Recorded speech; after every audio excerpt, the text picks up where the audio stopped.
నా మాటే శాసనం అంటూ శివగామిగా రాజ్యాన్ని పరిపాలించడంలో అయినా, కాలకేయుని అంతం చేయడంలో అయినా, పవర్ఫుల్ రాణిగా రౌద్రాన్ని ప్రదర్శించిన బాహుబలిని పెంచి అమ్మగా ప్రేమ చూపిన, చివరికి మాయమాటలు నమ్మి కట్టపును బాహుబలిపై ఉసుగొలిపిన అది శివగామికి మాత్రమే సాధ్యం.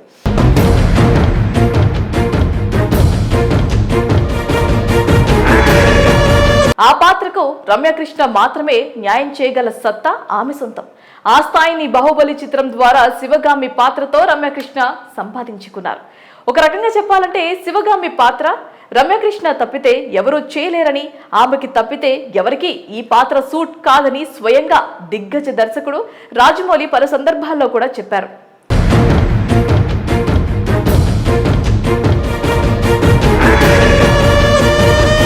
ఇదిలా ఉంటే రమ్యకృష్ణ గురించి ఇప్పటి తరం వారికి తల్లిగా విలన్ పాత్రల ద్వారానే తెలుసు కానీ ఆమె 2 దశాబ్దాలకు పైగా దక్షిణాది చిత్రాల్లో గ్లామరస్ హీరోయిన్ గా తన అందంతో ఒక ఊపు ఊపిందన్న విషయం అందరికీ తెలియకపోవచ్చు.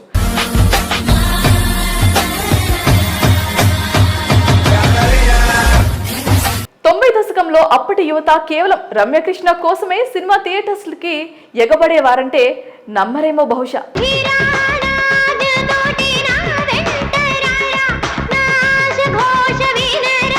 రమ్యకృష్ణ హీరోయిన్ పాత్రలే కాకుండా ముఖ్యమైన లేడీ ఓరియంటెడ్ కథాబలం ఉన్న పాత్రలు చేస్తూ నటిగా ప్రశంసలు అందుకున్నారు. అలా ఆమె నటించిన సినిమాలో ఆవిడే శ్యామల, కంటే కూతుర్నే కను, సమ్మక్క సారక్క, నరసింహ, ఆయనకిద్దరు, ఆహ్వానం లాంటి ఎన్నో చిత్రాల ద్వారా అద్భుతమైన నటనను కనబర్చి బహుముఖ నటిగా ప్రశంసలు కూడా పొందారు.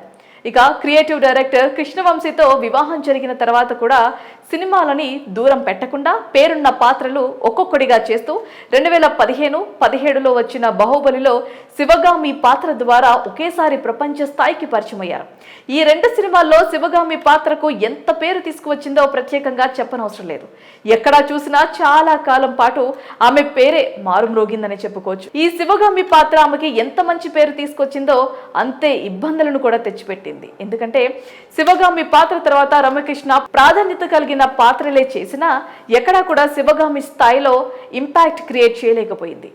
శైలజారెడ్డి చిత్రంలో అత్త పాత్ర చేసిన, గుంటూరు కారంలో అమ్మ పాత్ర వేసిన ఆ సినిమా ఆశించిన స్థాయిలో ఆడకపోవటం, ఆమె పోషించిన పాత్ర బలంగా లేకపోవటం మూలాన సరైన గుర్తింపు దక్కలేదని ఆమె అభిమానులు అంటున్నారు. మళ్ళీ మునుపటి స్థాయి శివగామి లాంటి గుర్తింపు రమ్యకృష్ణకి రావాలంటే ఒక రాజమౌళికి మాత్రమే సాధ్యమవుతుందని అంటున్నారు. కాగా ప్రస్తుతం రాజమౌళి పాన్ వరల్డ్ రేంజ్ లో సూపర్ స్టార్ మహేష్ బాబు హీరోగా SSMB 29న తెరకెక్కిస్తున్న విషయం తెలిసిందే. దాదాపు 1200 కోట్ల బడ్జెట్ తో రూపుదిద్దుకుంటున్న ఈ చిత్రంలో mythology plus adventurous action scenes ఈ ప్రాజెక్ట్ లో పుష్కలంగా ఉన్నట్లు తెలుస్తోంది.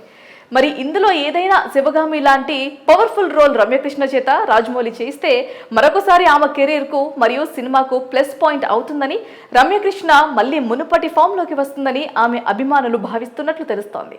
మరోవైపు శివగామిగా రాజమౌళి చేత శభాష్ అనిపించుకున్న నటికి సరైన పాత్ర ఈ ప్రాజెక్ట్ లో ఉంటే రాజమౌళి కూడా ఎందుకు ఇవ్వకుండా ఉంటాడు? ఆమెకు తగిన పాత్ర ఉంటే గనక రాజమౌళి ఖచ్చితంగా రమ్యకృష్ణకు ఇస్తాడని ఇంకొంతమంది అంటున్నారు. మరి రమ్యకృష్ణకు శివగామి లాంటి గుర్తింపు తెచ్చే పాత్ర భవిష్యత్తులో పడుతుందో లేదో వేచి చూడాల్సిందే.